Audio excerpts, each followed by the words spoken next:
Okay, good morning.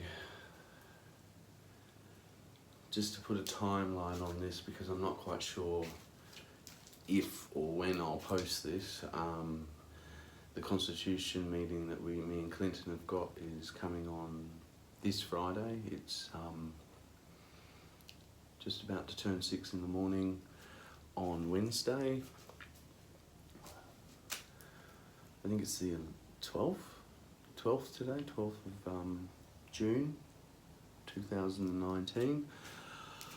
The reason I'm being a bit structured is because I'm going to delve into something very deep today. To me, this is more vulnerable than sharing my physical story. So I can comfortably go through my timeline in a physical world and explain every year of my life without too much imbalance, because as I've said, after my 11 years of recovery, I believe now I'm recovered. This here is probably not only a test on myself, but yeah, just to get this out and explain how my mind works, sort of thing. So also know that this doesn't, I also put this in a category. I put this in a perception. This is an imagination. This isn't my reality, but it is something that helps me make sense of anything spiritual. So one big word that I used to use was agnostic, being open-minded to all religions and things like that. Open-minded to philosophies, science. Try to just be open-minded, really. So as a young man, I had already sort of encountered quite a few near deaths. So not where I've actually physically died, but being very, very, very close. Then when drugs hit me at 19, there were a couple of times where I'd overdosed on heroin. So my respiratory system had shut down. I wouldn't know or say that was death, but it was a bit more closer than the other times. And we're looking at a nice big handful of close encounters, asphyxiation. I think even some of them when I'm very, very young are stories given to me by my mother. So in sharing knowledge from knowledge, I can't be certain of any kind of truth, but apparently I was also born dead, or born with, needing to be revived. It was when I hit, I think I was 24, when I chose to take my own life. And I used heroin to do that. I decided to use 3 times the amount that I usually could cope with, and tried to make sure that I wasn't going to come back. I tried to hide in a toilet block. I did it very carefully, quietly, no one knew. And somehow, luckily, someone did find me and couldn't revive me, but called the ambulance, and eventually, after a long time, I regained consciousness, in hospital. I always, as a child, listened to voices in my head. I heard a lot of things going on that my madness or insanity, split personality through my traumas, whatever was given to me as descriptions of these things, I trusted them and I gave them names. I had a relationship with 7 different voices in my head for a very, very long time, for nearly 20 to 30 years. And so they had names and they reflected colour, and they still exist within me in my memories. So this, what I'm going to do, is how I used to spiritually survive my traumas or my experiences. It was a way that I understood the world I lived in, at the same time existing in a world of my imagination or in the spiritual realm. But it was something I held on to because it was the only thing, especially after a suicide, of being so completely lost and not understanding a man's purpose and the point and the big questions as being very confronting. This is what kept me going. I had to confront religion as well in this, and I had to face God and face the devil and to go beyond that imagination. I don't mean to be disrespectful to anyone who believes in God and the devil. As I said, a word I knew was agnostic, but I've gone beyond that. I also believe in God and the devil. We manifest and build the best way we can. And a quote that I actually bizarrely heard from Star Trek, go Star Trek, was a quote that I still hold on today because I think it's very important. And it was, if we lose, if one ceases to imagine, one must seek a greater imagination. Though sometimes I find myself still kneeling in prayer. Now to me that makes complete sense. Our greatest imagination is God. It's the greatest one we have. But my imagination wanted to go beyond that. And this is how I see our existence. But like I said, this is also a perception and my imagination.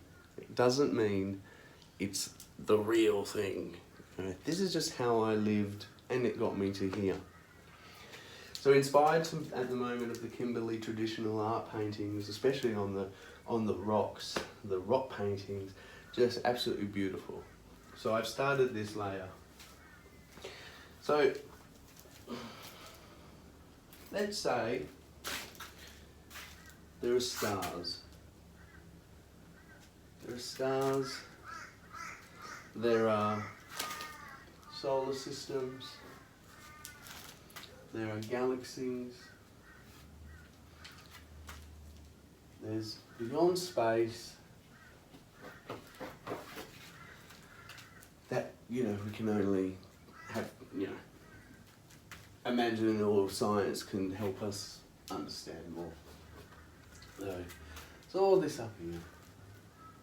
Now let's say we are born. We are born and come down to the ground. We're down here, and at the same time as us being down here, we are learning and growing through our timeline. I see in my map, I see quite a few different things in this. I'll see a lineal side, so from up to down. I'll see a split from masculine to feminine. I'll see dark to light or dark to light. And I'll try to see it three-dimensionally, like we're in space. So my journey was coming down these stairs, floating back up, which I believe is thought, and receiving a lesson or receiving enlightenment or receiving a perception. We perceive different ideas and concepts, and perceptions are handy through our language because they can be titled. So we might have at the age of, for me, so I've got so far, just subconsciously or consciously, however I'm doing it, I have 1, 2, 3, 4, 5 steps. So at 2 years old, I received an enlightenment. 3 years old, I received a thought. Other same sort of things. The reason I have a line going from this star down is in the concept that I died at birth. So this is connected to that star. These have words. So at 5 years old, let's say, I understood mother. I understood father. By 5 years old, I now understand brother, cousins, family, things like that. So these are all building into the idea of security and family. So that then follows me through my path. But it doesn't stop. These start tangenting, breaking up, and having their own ideas and perceptions. You mature, you gain others, like independence, sex, love, friendship. All of these things start collecting into your different perceptions and ideas. Biggest ones for me at the ages of 8 is colour. So I started to hear my friends then.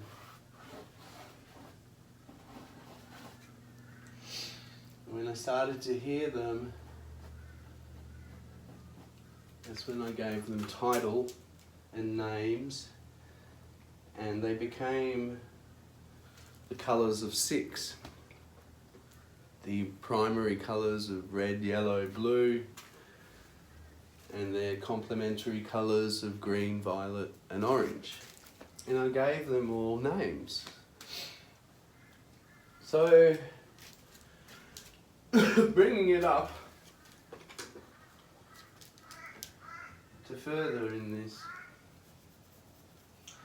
my trauma, my main trauma, the trauma that I recognised as a child and lost that innocence of being a child in journey, was a sexual abuse that happened to me when it started at 9. So my next step brought my innocence to a stop. So then all of my concepts and theories and enlightenments started to grid. I started to see these boxes differently. I saw them dark, I saw them black. I saw a child using our concept for his own means of survival, and distrust to the plane below me, to the world of my physical plane, instead of steps, I grew a ladder. And I took that ladder every step I took. So I still could see my steps. My steps are still here. But now they're rigid and I don't trust them. But they still go up in time because time is, in the physical world, fluent in its solidity. So it still moves, but it's forward. It's 1, 2, 3. And I never can have that 1 back unless it's recorded and things like that. So, holding my ladder, I started to learn that I could brighten my ladder. The power of my independence, my own will, my own choices, and discovering my voices would help me protect myself from any decisions that were made in the future that I wasn't aware of consciously. And it would tell me. Blue would come up, which I represent as fear, because from again what I've learned in history, we in psychology have decided that 3 primary emotions is love, anger and fear. Well, for me, in the science of that, there are 3 prime colours. So I was able to blend that concept together and use it for my advantage of survival. Took me to hit like 16 when I'm now at TAFE doing art, and I'm learning all my different emotions and feelings and how they can all interact and how I can observe the world, and I'm slowly learning how to make a purpose and a decision of what my journey in this physical world is. And I was slowly hearing the other world, the other imaginations, the spiritual sense, that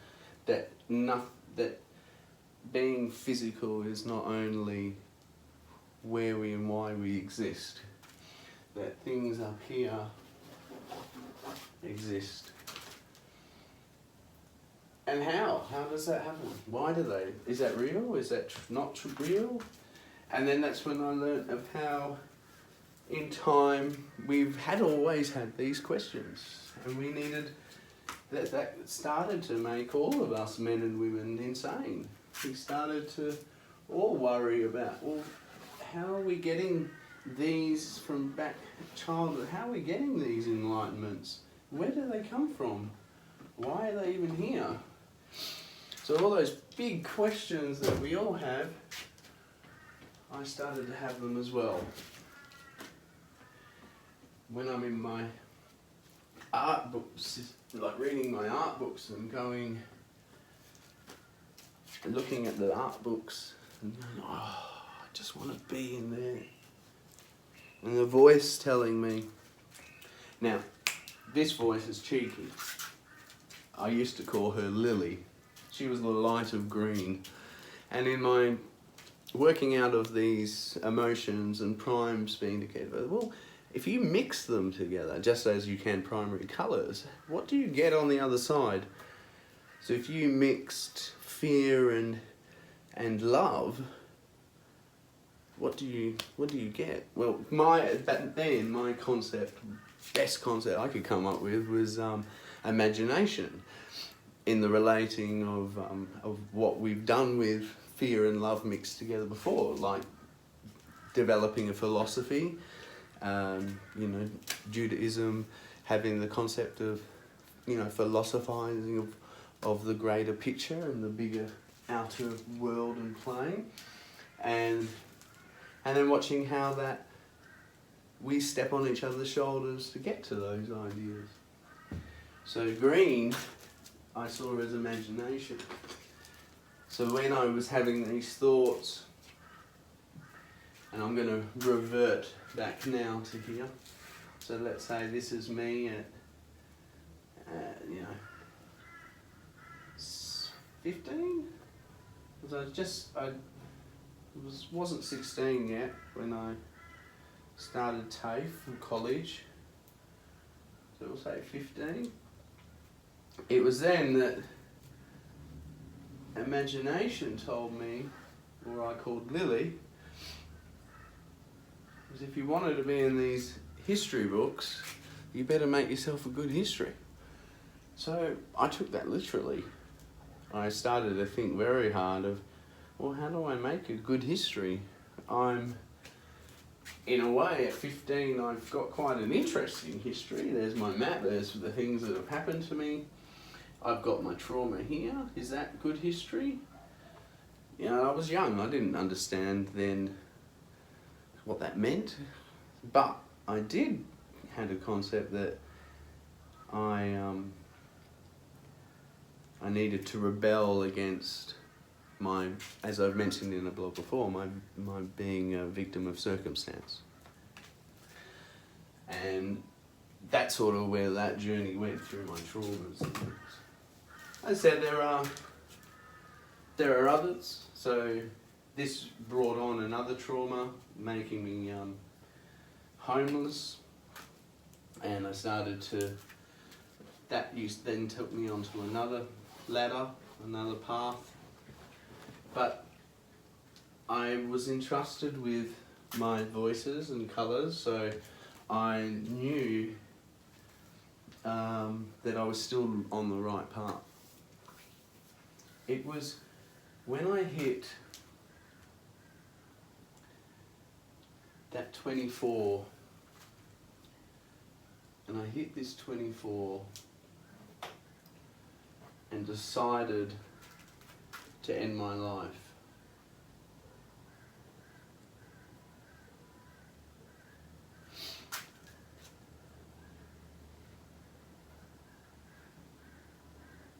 What happened didn't happen until I'd recovered from that. I was at 24 addicted to heroin. I hadn't discovered speed or ice yet. I was addicted to heroin. I had been for, well, it was hitting my 5th year, and I basically went up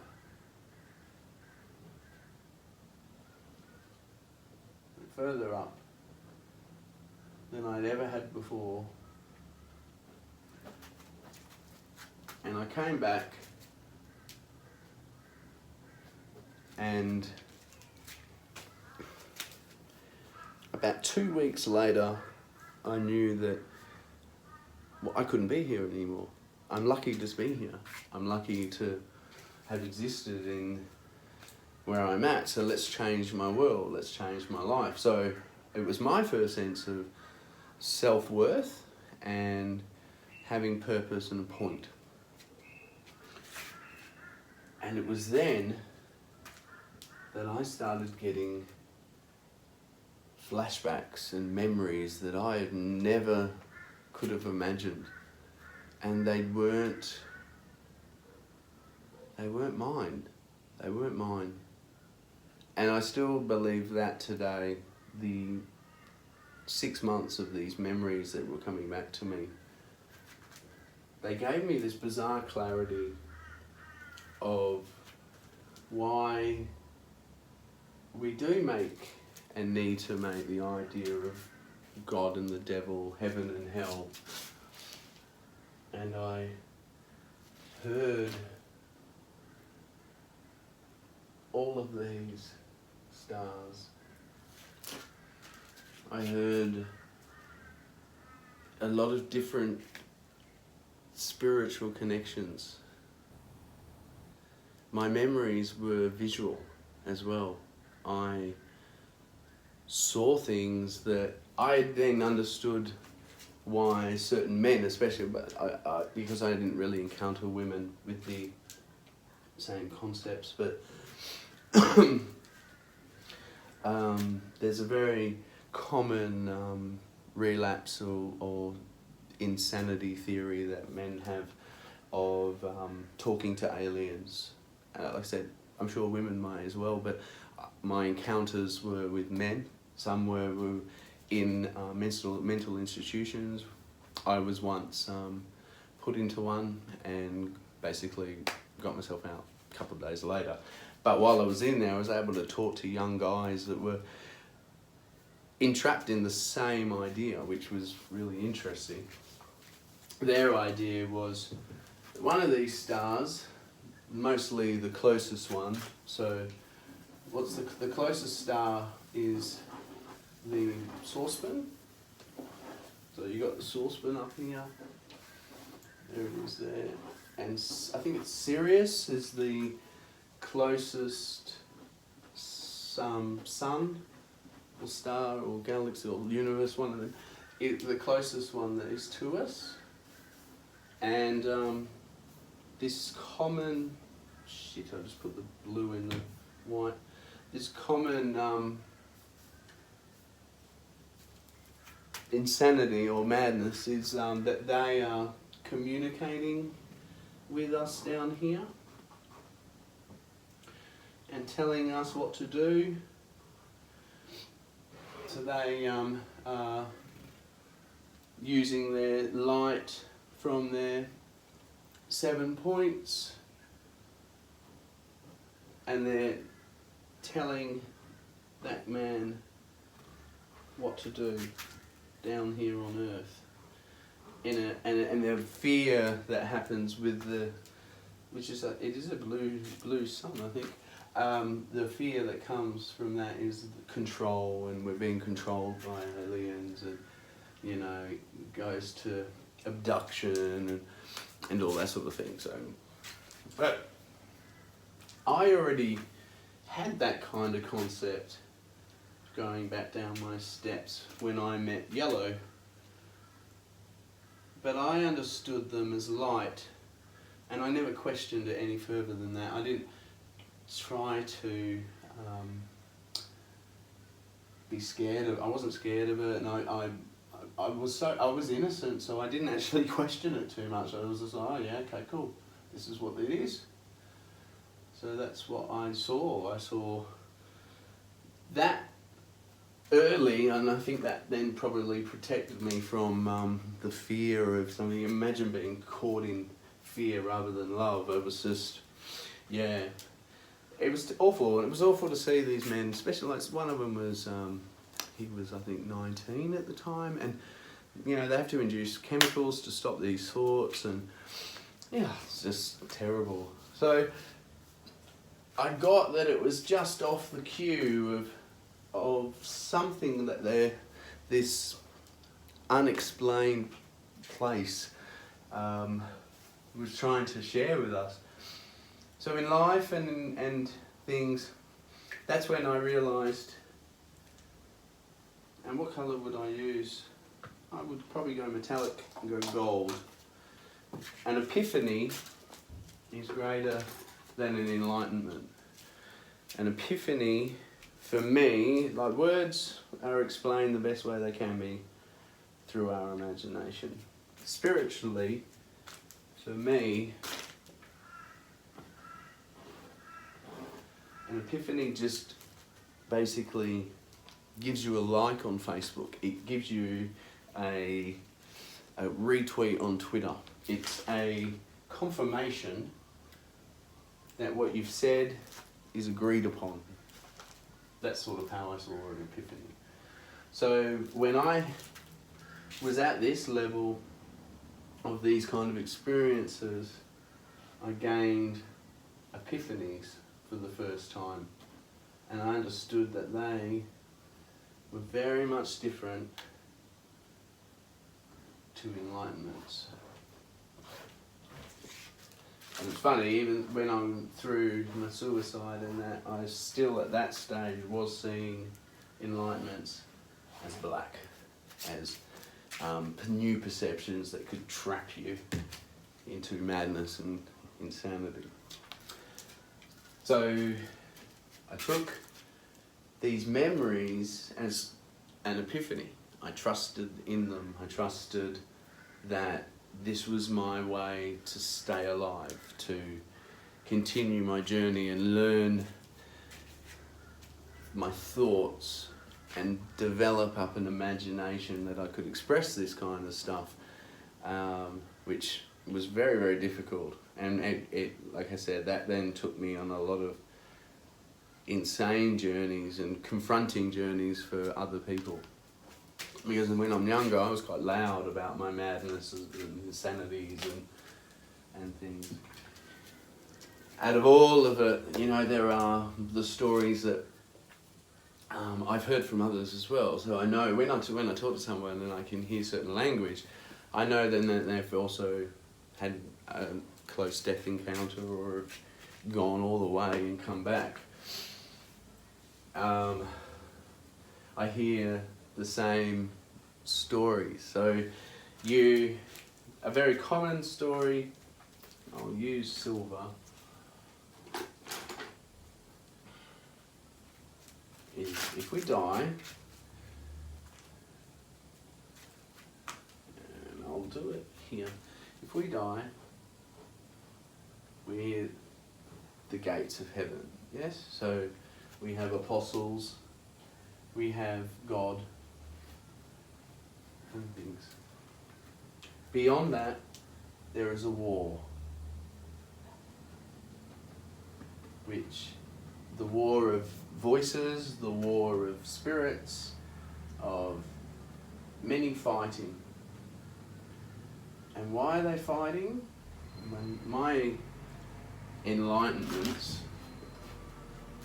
were, these are trying to bring down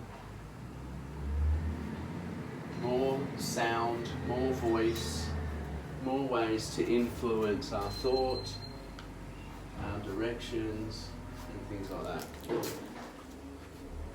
So, beyond that, then there is what I saw, and this is what I mean, this is where I think imagination and even your own feminine and masculine qualities helps reflect things that you need to understand, sort of thing, to help you see the spiritual imagination. And I get the same description through women of this, so maybe my sexuality. Someone just tried to call my phone. Yeah, I record this on my phone. Ugh. 6:30 in the morning. Who's calling me at that time? Anyway, so this is the second half. I've had to obviously just cut the video. So where I was at was where I was talking about sexuality and seeing things in the imagination I did. So what I did see beyond the war was a woman, and she was on a throne, and she also had, they didn't feel like disciples or angels. They felt like her family, like the queen sort of concept. And she was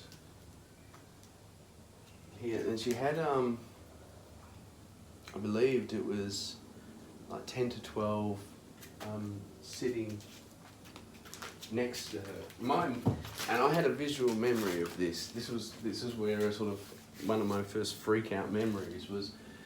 I remembered standing here. I was standing here, seeing this wall behind me, and looking up and seeing her sitting on a chair. She was on a chair, and they were too. They weren't as clear, but she was as clear as day, and I was just sitting down here.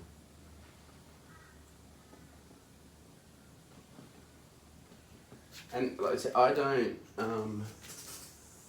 believe this is aliens and things. I believe this is my imagination trying to help with the timeless sort of understanding of epiphanies, enlightenments and thoughts that we're shared. And my latest sort of recognition, or not recognition, I nearly had the word but it went, is our genes, a genetic history. A genetic history being like, you know, them also having memory and instinct. Being an animal of this world, we have our instinct. And I sometimes say the monkey in me, or the ape in me, is louder than the brain that I have. And what I mean by that is the body has its own language. Our performance through our body, our right hand, our left hand, our feet, our sound, our voice, our eyes, all of this is language that I think is genetic memory or instinct. So that's sort of where I've just passed in my own thoughts. So back to where I was in this encounter.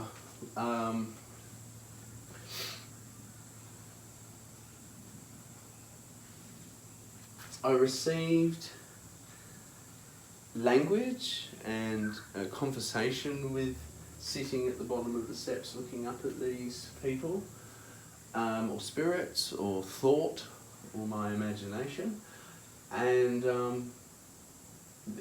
these are all things that when I came back with all these memories, retrieve in me for years. And when I then hear an epiphany, I then have an imagination of where it's come from. So it's given me an extra visual imagination to my receiving a thought, a lesson, an experience, and things like that. So, yeah.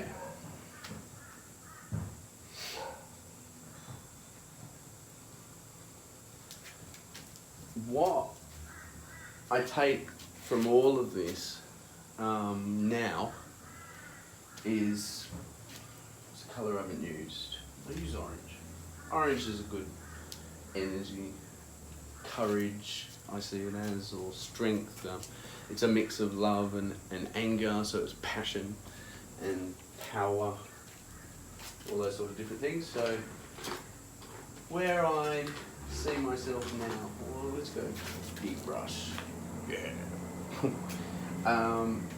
My best language I've gained from all this, and how I sort of, when I feel people are lost in these sort, when they're stuck, when someone has just experienced this sort of thing and gone up and gained this, what I say is this very original dot that I put in, the birth of my soul, that very first time that I was close to death, and it brought back up. And if its clarity is wrong, I have this one to reflect anyway. So I can bring it through here as well, just in case it is wrong there. Is, in that world, in time and space, well, there is none. There is none. We have a concept of our physical plane, but when we die, or before we're born, our soul and spirit have no time. But that doesn't mean we don't exist. So, my best way to survive in this concept, if I was to be trapped in it, or stuck, or not knowing my purpose, was I simply listen to the death of me. So when my journey and path goes beyond 15, and it's at that age now, and all that stuff we call intuition or gut feeling, or the voice that we hear in our head, the prayers that we give, is to ourselves.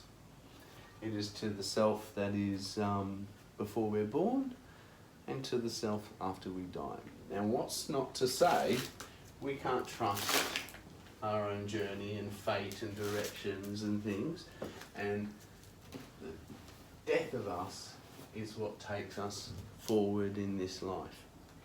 So I listen to Brent that's up there, and I listen to and trust the story and pathways he is leading me on, and he tells me if I'm doing the right thing or not. That's sort of the morbid or the scary concept that I exist in. I trust when I do things wrong or right, and if I relapse in my madness,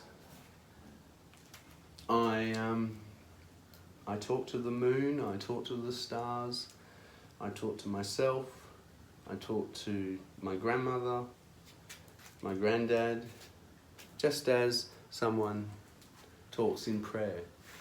I do the same, but I do it in my language. I could use the language of certain religions and things, but that's not something I follow, so I won't disrespect those words, you know. I'll try not to anyway. So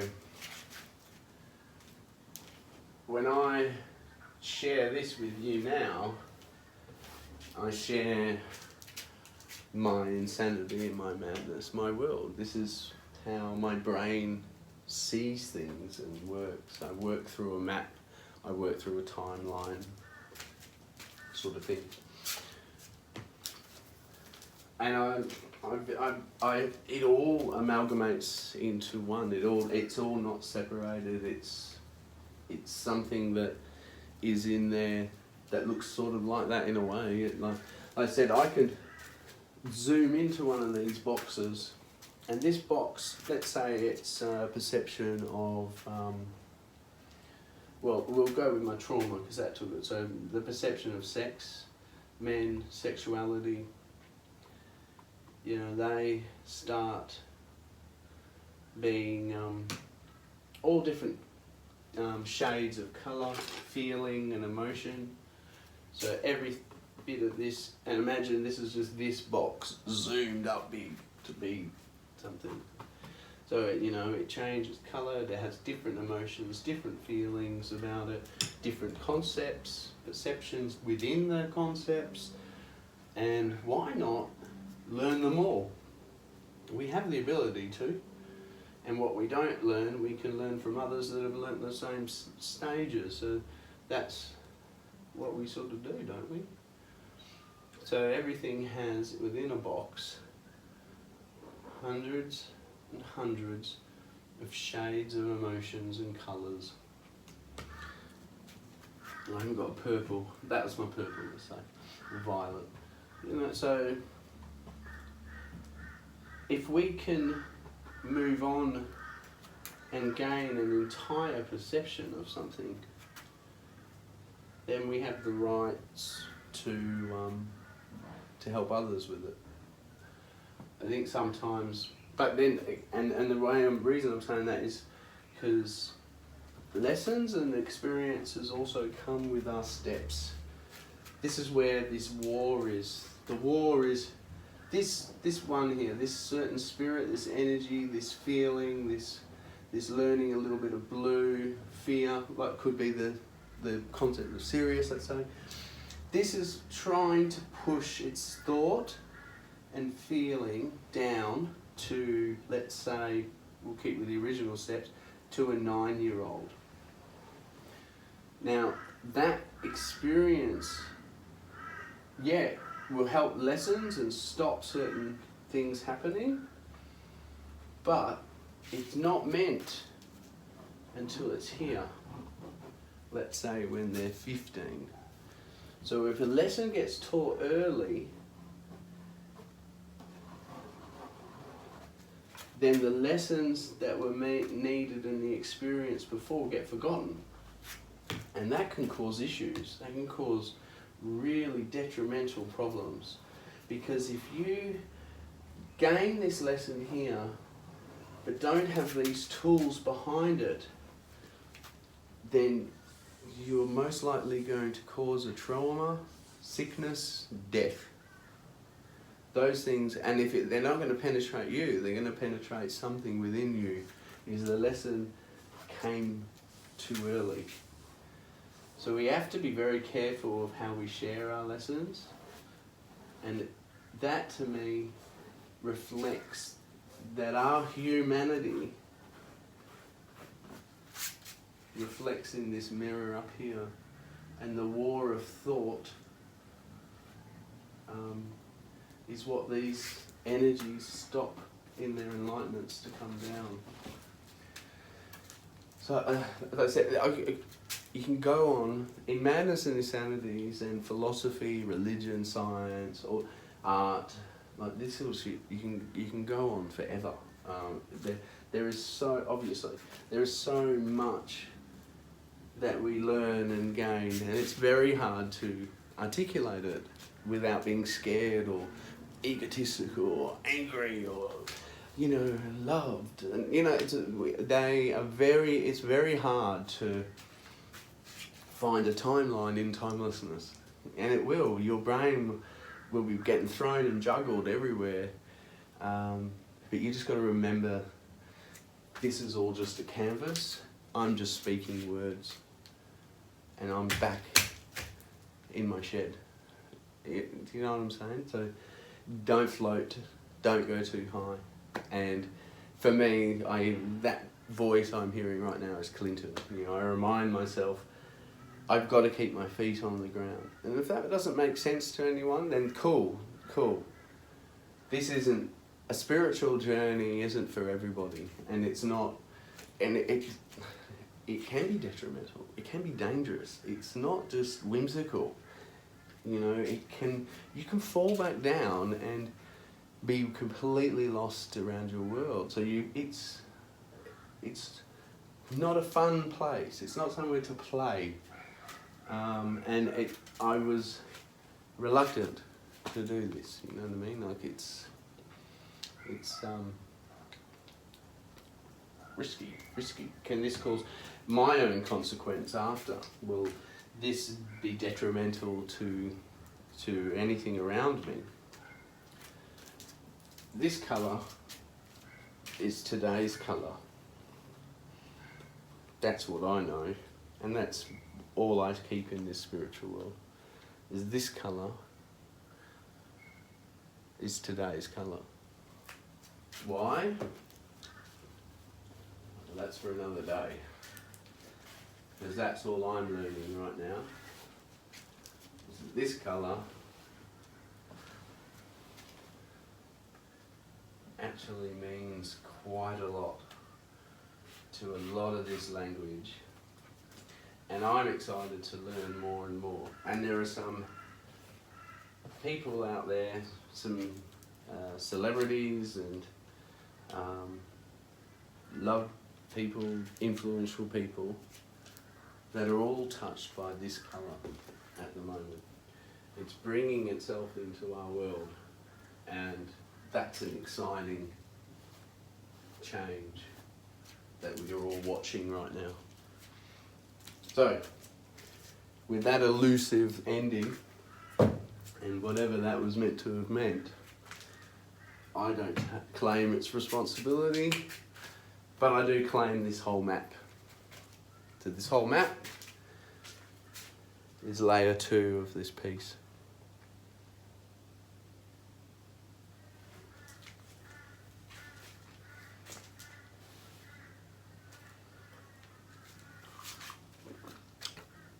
It says,